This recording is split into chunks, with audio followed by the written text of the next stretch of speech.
Hello दोस्तों, welcome to my channel Raj classes lecture. आज की वीडियो में जितने भी स्टूडेंट क्लास 10th में हैं और वो बोर्ड एग्जाम 2024 में देने वाले हैं ना, उनके लिए तो यह वीडियो सबसे ज़्यादा मोस्ट इम्पोर्टेंट होने वाली है, क्योंकि आज की वीडियो में हम गणित के टॉप 10 मोस्ट इम्पोर्टेंट क्वेश्चन को लेके आए हैं। आज की वीडियो में हम बताएंगे 10 ऐसे इम्पोर्टेंट बहुविकल्पी प्रश्न को बताएंगे जो हर साल बोर्ड एग्जाम में पूछे जाते हैं। इसलिए ये सारे प्रश्न सबसे ज़्यादा मोस्ट इम्पोर्टेंट है और ये प्रश्न 2024 में आने वाले प्रश्न हैं। ठीक, अगर आपको अभी मैथ में एक अच्छा स्कोर करना है तो आज की वीडियो आपके लिए सबसे ज़्यादा इम्पोर्टेंट होने वाली है, इसलिए वीडियो को अंत तक ज़रूर देखें। तो चलिए दोस्तों, बिना देरी की वीडियो को शुरू करते हैं और धनाधन से क्वेश्चन को सॉल्व करते हैं। तो देखिए दोस्तों, 10 सबसे महत्वपूर्ण इंपोर्टेंट बहुविकल्पी प्रश्न है, ठीक है, जिसमें से जो हमारा पहला इंपोर्टेंट क्वेश्चन है, चलिए हम इसको पढ़ते हैं। ठीक है, तो देखिए दोस्तों, हमारा क्वेश्चन है यदि 1/x² + 5 = 1/9 तो x का मान होगा। हमें क्या करना है, इस समीकरण को सॉल्व करना है और हमें ना x का मान बताना है। ठीक है, यहाँ पर हमें ऑप्शन दिए हैं, ठीक है, हमें x का मान बताना है। ठीक है, तो हम इसके लिए क्या करेंगे, हम इसको ना सॉल्व कर लेते हैं। ठीक है, सॉल्व करने के बाद हम ना x की वैल्यू निकाल लेंगे, फिर हमें x का मान निकल आएगा। ठीक है, तो चलिए दोस्तों, हम यहाँ पर ना x का मान निकालते हैं। ठीक है, तो इसके लिए हम क्या करेंगे, प्रश्न 1 को हम यहाँ पर हल करेंगे। ठीक है, अब यहाँ पर देखिए दोस्तों, जो हमारा क्वेश्चन है, ठीक है, 1/x² + 5 = 1/9 है। ठीक है, अब क्या करेंगे, यहाँ पर क्रॉस मल्टीप्लाई मार लेंगे। ठीक है, तो यहाँ से आ जाएगा x² + 5 और बराबर 9। ठीक है, अब क्या करेंगे, इस 5 को हम इधर लेके जाएंगे तो ये माइनस का हो जाएगा। ठीक है, तो यहाँ पर x² = 9 - के 5। ठीक है, 9 में से 5 जाएंगे तो इधर 4 बचेंगे। ठीक है, अब देखिए दोस्तों, जब हम स्क्वायर को इधर लेके जाएंगे तो स्क्वायर बराबर से पार जाएगा तो रूट बन जाएगा। ठीक है, तो यहाँ पर x = √4 आ जाएगा। ठीक है, अब देखिए दोस्तों, जब हम 4 को रूट से बाहर निकालेंगे तो x की वैल्यू निकल के आएगी।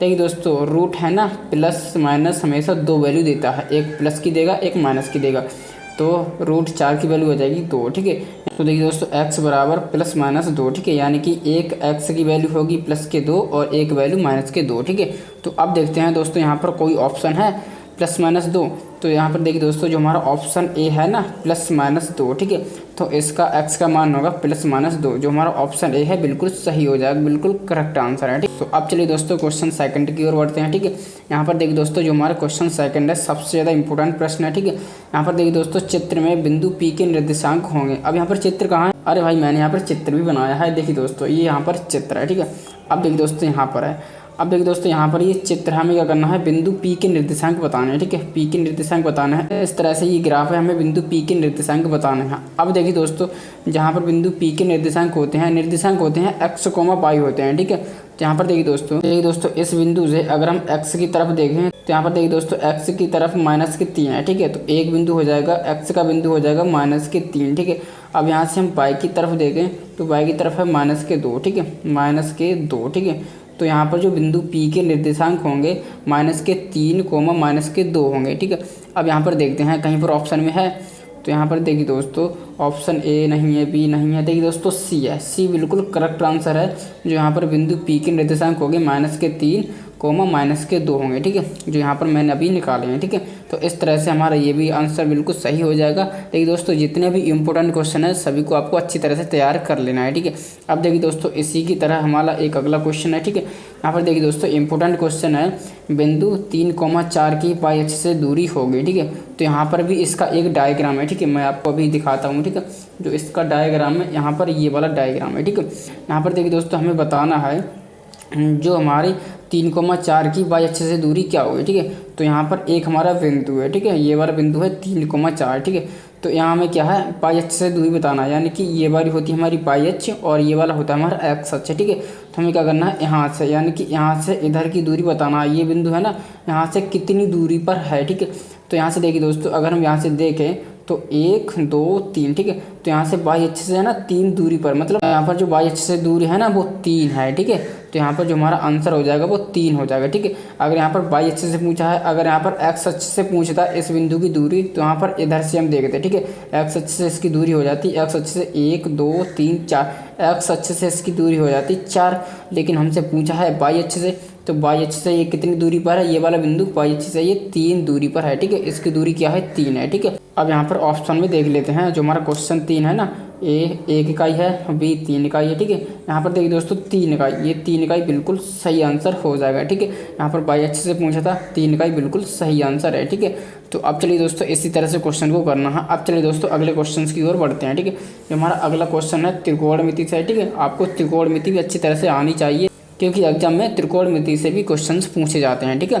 तो अब देखिए दोस्तों यहाँ पर जो हमारा इंपॉर्टेंट क्वेश्चन है, 4वां क्वेश्चन है, ठीक है। साइन स्क्वायर 60 माइनस के साइन स्क्वायर 30 का मान होगा, ठीक है। तो यहाँ पर देखिए दोस्तों ऑप्शन दिए हैं, ऑप्शन ए है 1/4, ऑप्शन बी है 1/2, ऑप्शन सी है 3/4 और ऑप्शन डी है -1/2, ठीक है।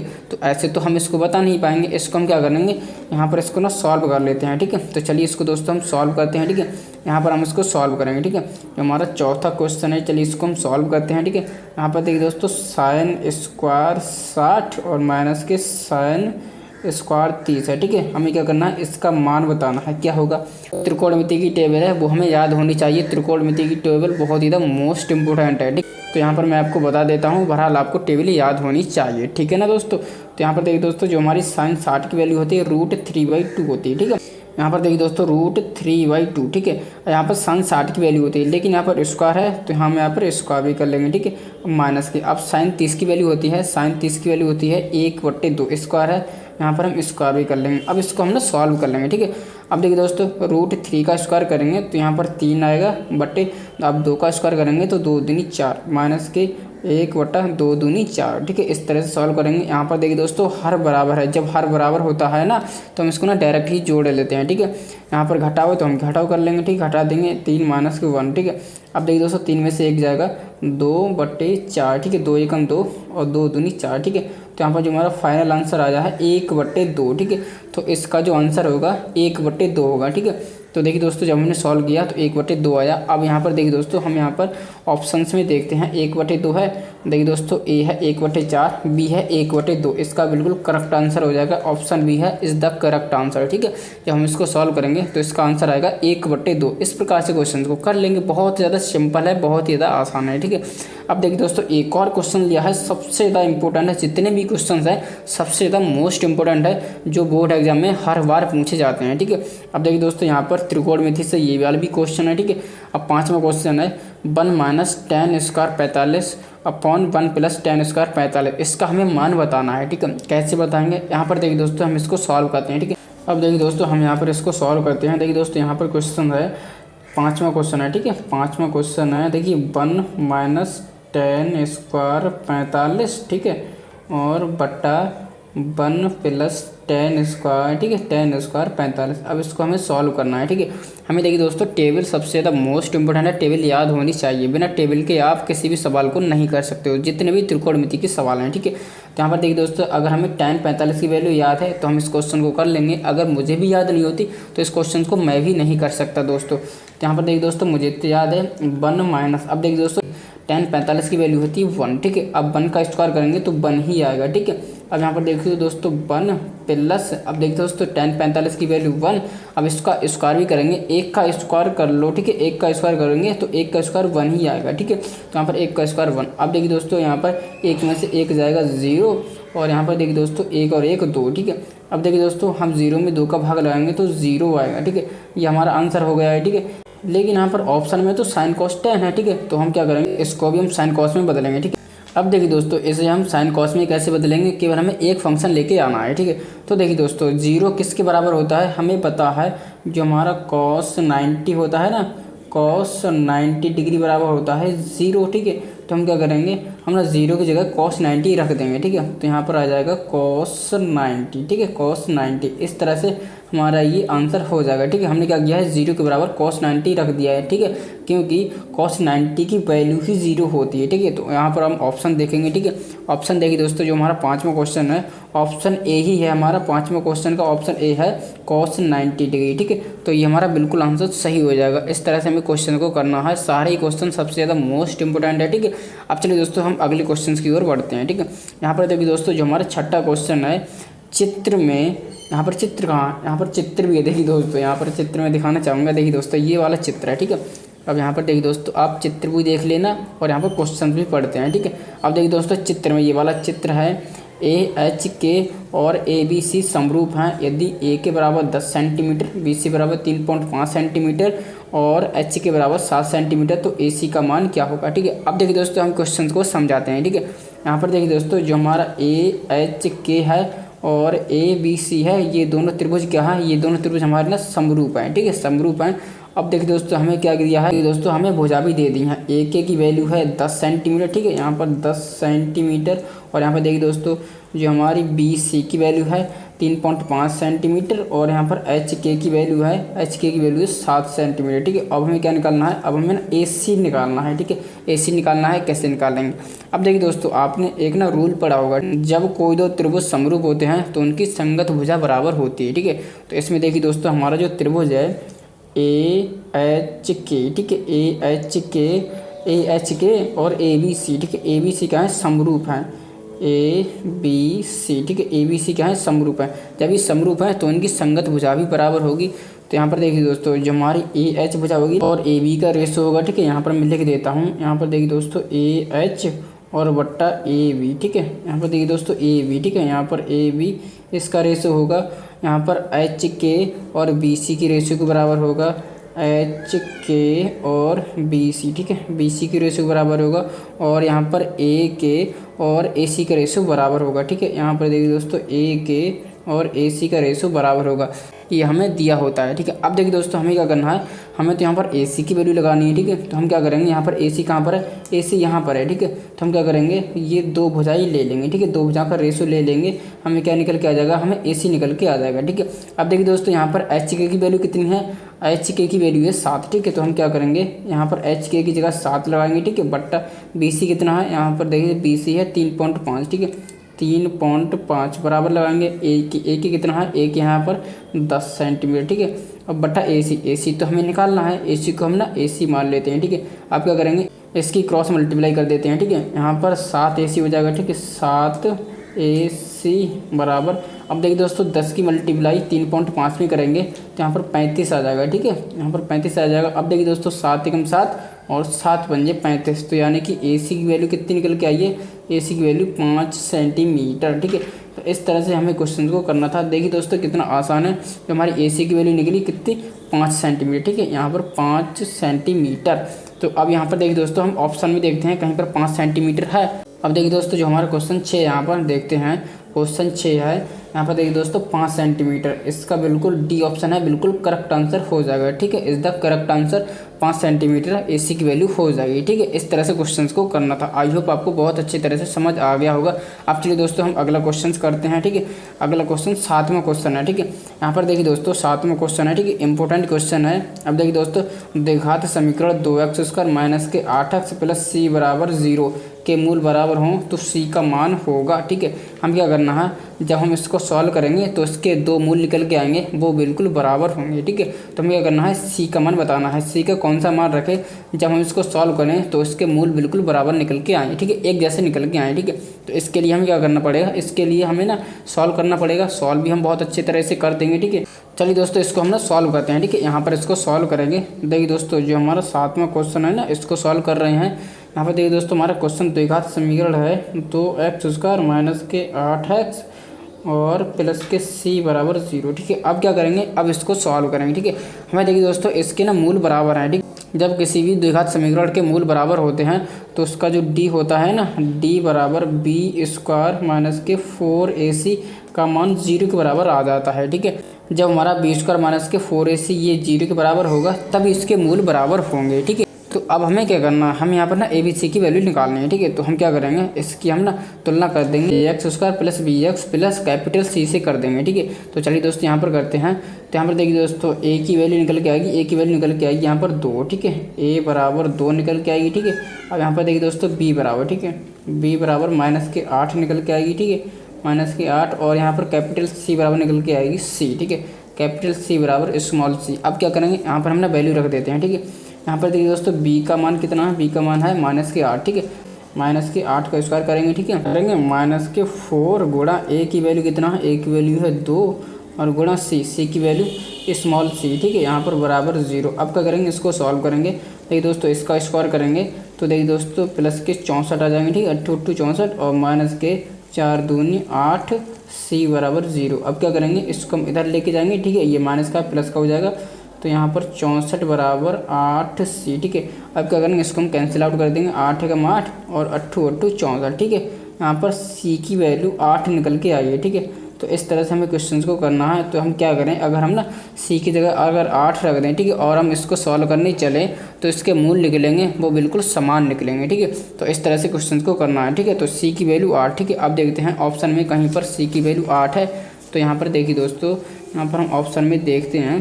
देखिए दोस्तों, ये वाला 7वां क्वेश्चन है ना, देखिए दोस्तों 7वां क्वेश्चन है, ठीक है। तो हमारे देखिए दोस्तों ऑप्शन डी है, बिल्कुल सही आंसर हो जाएगा, ठीक है। सी की वैल्यू 8 हो जाएगा, ठीक है। Is the correct answer. इस तरह से क्वेश्चन को करना था, ठीक है। अब चलिए दोस्तों 8वें क्वेश्चन को करते हैं, ठीक है। 8वें क्वेश्चन क्या कह रहा है, ठीक है दोस्तों, हम इसको पढ़ते हैं, ठीक है। यहाँ पर देखिए दोस्तों, निम्न में से कौन सा सहअभाज्य संख्याओं का एक युग्म है, ठीक है। अब देखिए दोस्तों, सहअभाज्य संख्या कौन सी होती हैं, हमें इसमें छांटना है, ठीक है। तो देखिए दोस्तों, मैं आपको बताना चाहूँगा, सहअभाज्य संख्या ऐसी संख्या होती हैं जो केवल 1 से कटे, 1 के अलावा किसी संख्या से ना कटे, वो हमारी सहअभाज्य संख्या होती हैं। अब देखिए दोस्तों, हम क्या करेंगे, इसको हम चेक करेंगे, ठीक है। यहाँ पर जो हमारा पहला युग्म है, हम देखते हैं क्या ये 1 के अलावा किसी संख्या से कट जाएंगे। तो देखिए दोस्तों, ये 7 से कट जाएंगे, 7 दूनी 14 और 7 पंजे 35। ये देखिए दोस्तों 1 के अलावा 7 से कट जाएंगे, ठीक है। तो इसलिए ये सहअभाज्य संख्या तो नहीं होंगी। सहअभाज्य संख्या होती हैं वो केवल 1 से कटेंगी, 1 के अलावा किसी संख्या से नहीं कटेंगी, ठीक है। तो ये वाला ऑप्शन भी हमारा नहीं होगा, ठीक है। अब देखिए दोस्तों, यहाँ पर हम ना सी वाला देखते हैं, ठीक है। तो देखिए दोस्तों, ये हमारा 31 और यहाँ पर 93 है, ठीक है। 31 93, देखिए दोस्तों 31 एकम 31, 31 तिया 93। तो ये देखिए दोस्तों 31 से कट रहा है, ठीक है। ये भी सहअभाज्य संख्या नहीं होगी, ठीक है। अब देखिए दोस्तों, यहाँ पर ये देखिए दोस्तों किसी संख्या से कटेगा, देखिए दोस्तों ये है ना 2 से कट जाएगा, ठीक है। 16 दूनी 32 और 31 दूनी 62, यानी कि ये 2 से कट जाएगा। तो ये भी सहअभाज्य संख्या का युग्म नहीं होगा। अब बचा यहाँ पर बी ऑप्शन। बी ऑप्शन बिल्कुल सही हो जाएगा। जब 4 ऑप्शन में से 3 ऑप्शन हमारे गलत हो जाएंगे तो बचा हुआ एक ऑप्शन हमारा सही होगा, ठीक है। अब देखते हैं ये किसी संख्या से कटेगा, ये किसी संख्या से नहीं कटेगा। ये 5 से कटेगा लेकिन ये नहीं कटेगा। ये 18 3 से कट जाएगा लेकिन यहाँ पर 25 नहीं कटेगा, ठीक है। तो ये है सहअभाज्य संख्या का युग्म, ठीक है। इस तरह से क्वेश्चन को करना था, कितना आसान था। अब चलिए दोस्तों, हम नए क्वेश्चन की ओर चलते हैं, ठीक है। नवा क्वेश्चन है 15, 18 और 24 का हमें एलसीएम बताना है, ठीक। तो चलिए दोस्तों, हम 15, 18 और 24 का हम एलसीएम निकालते हैं, ठीक है। तो यहाँ पर चलिए दोस्तों, हम इसको ना सॉल्व करते हैं। अब चलिए दोस्तों, इसका हम एलसीएम निकालते हैं, ठीक है। एलसीएम निकालने के लिए हम क्या करेंगे, इसके हम ना अभाज्य गुणनखंड करेंगे, ठीक है। इस तरह से हम अभाज्य गुणनखंड करेंगे, ठीक है। तो चलिए दोस्तों, सबसे पहले हम इसकी कर लेते हैं, ठीक है। हम इसको सबसे पहले छोटी संख्या से काटेंगे, 3 से काटेंगे, 3 पंजे 15, ठीक है। और 5 एकम 5, ठीक है। इसके हम काट लिए। ऐसे हम इसके काटेंगे, हम 2 से काटेंगे, 2 नेम 18, ठीक है। अब हम क्या करेंगे, 3 से काटेंगे, 3 तिया 9, फिर 3 से काटेंगे, 3 एकम 3, ठीक है। इस तरह से हम इसके काटेंगे। और हम 24 के भी काट लेंगे, 2 से काटेंगे, 2 एकम 2, 2 दूनी 4, 2 से काटेंगे, 2 6 12, ठीक है। 2 एकम 2 और 2 तिया 6, अब 3 एकम 3, ठीक है।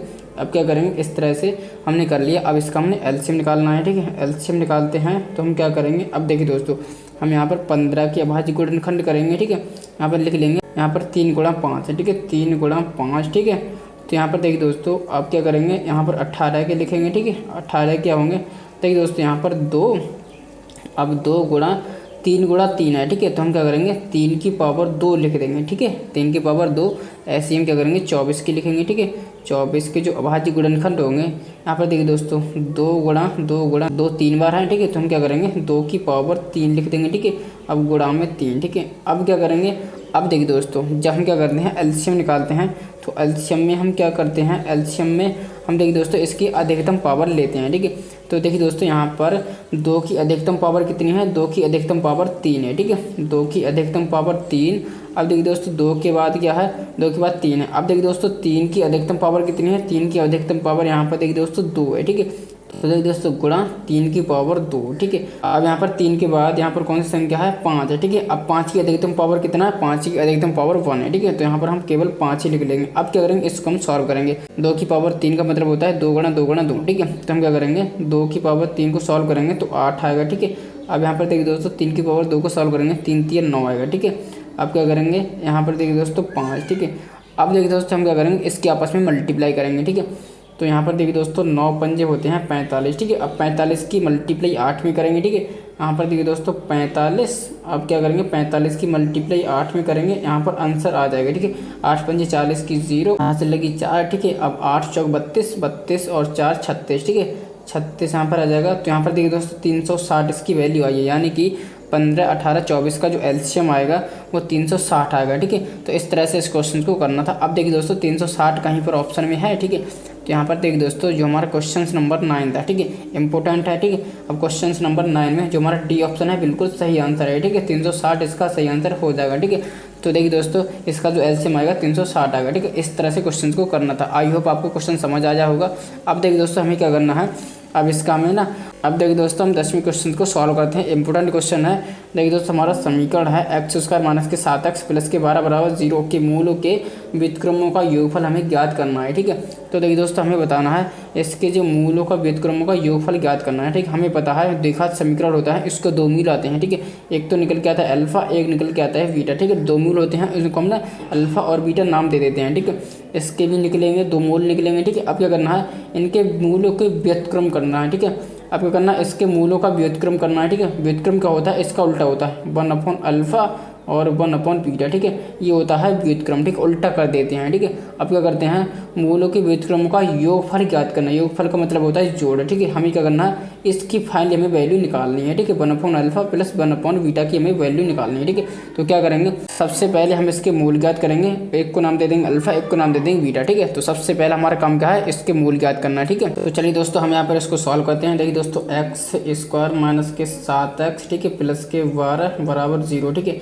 हम यहाँ पर सॉल्व करेंगे। ठीक है, हम इसको ना स्प्लिट करेंगे। ठीक है, तो यहाँ पर देखिए दोस्तों यहाँ पर 7x को लिखेंगे हम 4x माइनस के 3x। ठीक है, और प्लस के 12। ठीक है, इस बराबर 0। अब यहाँ पर से हम कॉमन लेंगे। ठीक है, x यहाँ पर कॉमन आ जाएगा। ठीक है, तो यहाँ पर देखिए दोस्तों x माइनस के 4, अब यहाँ पर से माइनस के 3 कॉमन ले लेंगे। ठीक है, तो यहाँ पर x माइनस के 3 चौक 12। ठीक है, यहाँ पर आ जाएगा ये बराबर 0। ठीक है, अब इसको तो हम एक बार लिख लेंगे। ठीक है, तो x माइनस 4 और यहाँ पर x माइनस 3 और बराबर 0। ठीक है, एक बार इसको 0 के बराबर रखेंगे। ठीक है, तो यहाँ पर x की वैल्यू 4 आ जाएगी। जब हम इसको 0 के बराबर रखेंगे तो x की वैल्यू यहाँ पर 3 आ जाएगी। ठीक है, अब क्या करेंगे, इसको तो हम नाम दे देंगे अल्फा और इसको हम नाम दे देंगे बीटा। ठीक है, तो अब हमें क्या करना है, अब हमें 1/अल्फा प्लस 1/बीटा की वैल्यू निकालनी है। ठीक है, तो हम क्या करेंगे, यहाँ पर हम अल्फा और बीटा की जगह वैल्यू रख देंगे। ठीक है, तो यहाँ पर देखिए दोस्तों 1/अल्फा की वैल्यू है 4। ठीक है, और प्लस यहाँ पर बीटा की वैल्यू है, बीटा की वैल्यू 3। ठीक है, अब क्या करेंगे, इसको हम यहाँ पर सॉल्व कर लेंगे। ठीक है, तो यहाँ पर 4 और 3 का जो एलसीएम आएगा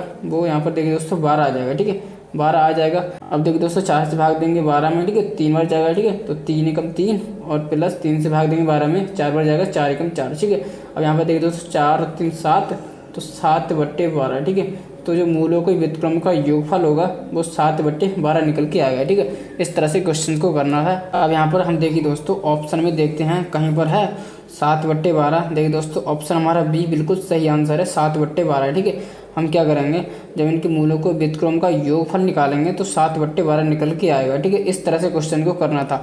तो देखिए दोस्तों जितने भी क्वेश्चंस मैंने बताए हैं सारे क्वेश्चन बोर्ड एग्जाम 2024 के लिए तो सबसे ज़्यादा मोस्ट इंपोर्टेंट है, इसलिए अब इन क्वेश्चन को अच्छी तरह से तैयार कर लें, क्योंकि ये क्वेश्चन बार बार रिपीटेड हैं, बार बार क्वेश्चन एग्जाम में आए हुए हैं। ठीक है, तो इसलिए ये क्वेश्चन सारे ही इंपॉर्टेंट है। ठीक है, अच्छी तरह से तैयार कर लेना। तो आज की वीडियो में फिलहाल इतना ही, हम मिलते हैं ऐसी किसी नई वीडियो में, तब तक के लिए बने रहें हमारे चैनल के साथ। जय हिंद, जय भारत।